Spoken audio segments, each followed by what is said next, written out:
Chester Bennington was best known as the lead singer of Linkin Park. Despite his rock stardom, he struggled with drug abuse, alcoholism, and deepening depression for many years. This is what the final 12 months of his life were like. At the start of the 2000s, Linkin Park dominated radio airwaves and had their music videos played relentlessly on MTV. Their popularity spread worldwide as they became one of the most significant nu metal bands of all time. For as much praise as they received, though, they also faced backlash from metal purists and some critics for certain aspects of their sound. In a 2016 interview with Metal Hammer, Bennington tried to defend Linkin Park from metal fans who questioned the integrity of their style and claimed they were nothing more than a boy band with guitars. He didn't take the criticism lightly, as he said, "I think that's really funny. Just those words, the integrity of metal. In my opinion, we actually kept metal alive." That sentiment predictably angered metal fans. Bennington's bandmate, Mike Shinoda, tried to clear up what Bennington meant by tweeting, "He basically said that pop music was ruling the world, and we made a case for commercially viable heavy music." The following month, Bennington reportedly suffered a 3-day relapse and blacked out from drinking alcohol, though he did manage to recover. In December 2017, TMZ reported that Bennington had attempted to kill himself in November 2016. At the time of the 2016 attempt, he had a change of heart and decided not to go through with it. Information about this incident was originally redacted from the autopsy report due to Bennington's widow, Talinda, wanting to keep the details private. Her lawyer, Ed McPherson, was able to omit the information due to marital privilege, which was debated as a suitable reason for redaction until ultimately being agreed on by the coroner's lawyer. Warning signs about Bennington's mental health would become more prevalent over time, including his struggles with depression and battles with alcoholism. With every documented attempt to kill himself, he consumed large amounts of alcohol while depressed. In a February 2017 interview with Kiss FM, he discussed the importance of keeping busy and spending time with loved ones. As he put it, "If I'm not actively getting out of myself and being with other people, like being a dad, being a husband, being a bandmate, like being a friend, helping someone out, if I'm out of myself, then I'm great. If I'm inside all the time, I'm horrible. I'm a mess." This place right here, this skull between my ears, that is a bad neighborhood, and I should not be in there alone. In December 2016, Bennington joined some of his friends from other popular rock bands by playing shows on the East Coast as the all-star lineup known as Kings of Chaos.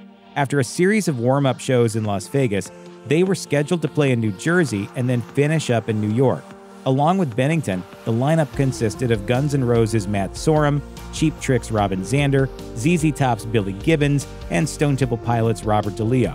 The band was a source of happiness for Bennington, as it brought him back to the days when he played music for the joy of it. He told Vegas 7, "Being in Kings of Chaos brings me back to my early days in bands when I was doing it for fun. We don't have any originals, so how about we play covers of songs we love?" Sorum, who was the creative force behind the band, said, "Kings of Chaos always delivers a badass lineup, and this tour will not disappoint. Where can you hear some of the most iconic songs in rock history packed into one show, performed by the actual artists who created them? Every night is a celebration of rock and roll."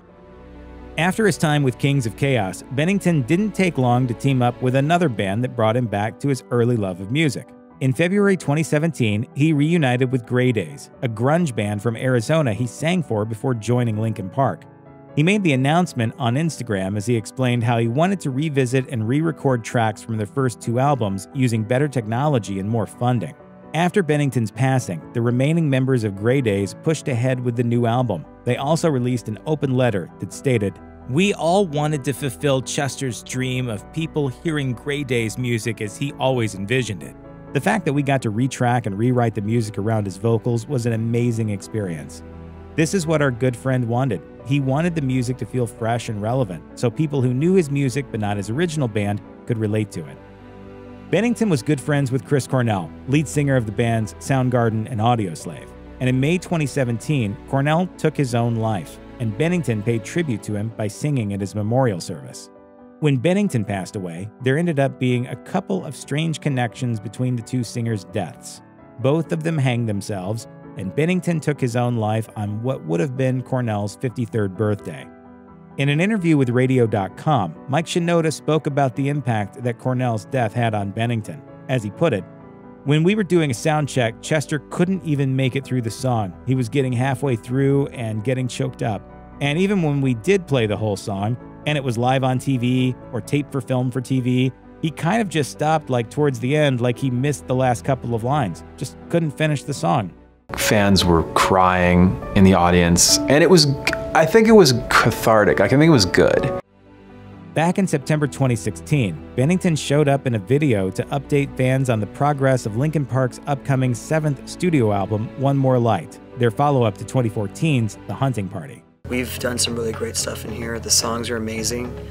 I'm really proud of what we've accomplished in the studio so far. We've got a lot of great material. One More Light arrived in May 2017, and it would ultimately be the band's last album with Bennington. It marked a huge departure for them.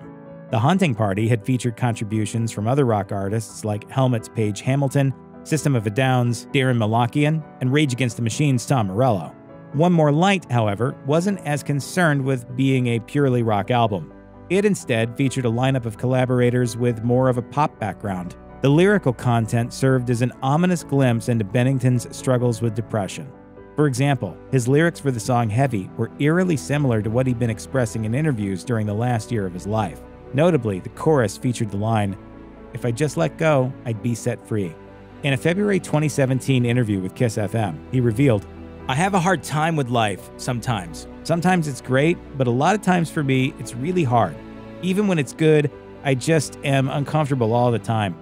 The opening line, "I don't like my mind right now," like that is me 24 hours a day. And if I get stuck in here, like I just find life really hard. It doesn't have to be. One More Light received mixed reactions from fans and critics. As Kerrang noted, some relished the chance to dish out pithy takedowns, suggesting the album makes Ed Sheeran sound like extreme noise terror. Others accused the band of opportunism, suggesting they were chasing the trend of pop EDM. Bennington's friend, Sean Dowdell, the drummer of Grey Daze, told Blabbermouth that the singer didn't take the reviews well. As he put it, "I'm going to say a few things here. It may not be very popular, but it's the truth. And not that I want to bring the Linkin Park guys into the conversation, but I think they would agree with this. When they did the One More Light album, it wasn't received the way they thought it was going to be received, or at least the way Chester thought it was going to be received. And he got a lot of negativity from fans, and it really bothered him." He added, "And we talked about that a lot. He would just be so bummed out, and he would blast people on Twitter, and he would get upset. And I would tell him, dude, don't let these people bring you down. It's not worth it. The music is good, man. Don't worry about this kind of crap." In an interview with Music Week, Bennington stood by the band's pop direction, as he said, "I don't care. If you like the music, fantastic. If you don't like it, that's your opinion too. Fantastic." He added, with a laugh at the end, "If you're saying we're doing what we're doing for a commercial or monetary reason, trying to make success out of some formula, then stab yourself in the face." Bennington frequently brought up his struggles with depression in interviews during the final year of his life. While speaking with Build in May 2017, he said, "Clinical depression is something that you actually can't get out of. You need to see a doctor. You have to get medicated for it. You need to go to therapy. There's like things you need to do in order to get out of it, or else you won't, and you're just in it. It's not like, oh man, I don't like that, I'm just bummed. It's like, I don't want to do anything, and I don't feel like doing anything, and I don't like anything. There's no sunshine." He also spoke about his mental struggles with Kiss FM in February of that year. As he noted, "I don't know if anyone out there can relate, but I have a hard time with life. When I'm in my head, my whole life gets thrown off. I don't say nice things to myself. There's another Chester in there that wants to take me down. I drive myself nuts. Like actually thinking that like all these are real problems. Like all the stuff that's going on in here is actually just, I'm doing this to myself." No matter how I'm feeling, like I always find myself like struggling with certain patterns of behavior. I find myself like stuck. On July 6, 2017, Linkin Park played their last show with Bennington at the Barclaycard Arena in Birmingham, England. They performed 26 songs as thousands of fans showed up. Hundreds of them recorded footage of the show on their phones, not knowing it would be Bennington's final performance. He appeared to truly be in the zone and at peace. During the concert, there was an intimate moment between Bennington and his audience. He got off the stage and walked up to the thousands of starstruck fans. While singing the song One More Light, he even held some fans' hands. Some of them embraced him, while others watched with glowing eyes. Bennington was noticeably emotional during the song, which was performed as a tribute to his friend Chris Cornell. At the end of the show, Bennington was the last to leave the stage. On July 20th, 2017, Bennington took his own life. He had been on vacation with his wife, Talinda, when he told her that he was going back home to film a TV commercial. Talinda later described how nothing seemed wrong with her husband, as she told CNN, "This was not a time where any of our family suspected this to happen," which is terrifying, because it could happen at any moment with those thoughts. He was at his best before he passed. Despite his mental health struggles, Bennington appeared to be looking forward to the future during his final days. For example, he'd sent some positive text messages to Robert DeLeo, who he'd previously played with in Stone Temple Pilots.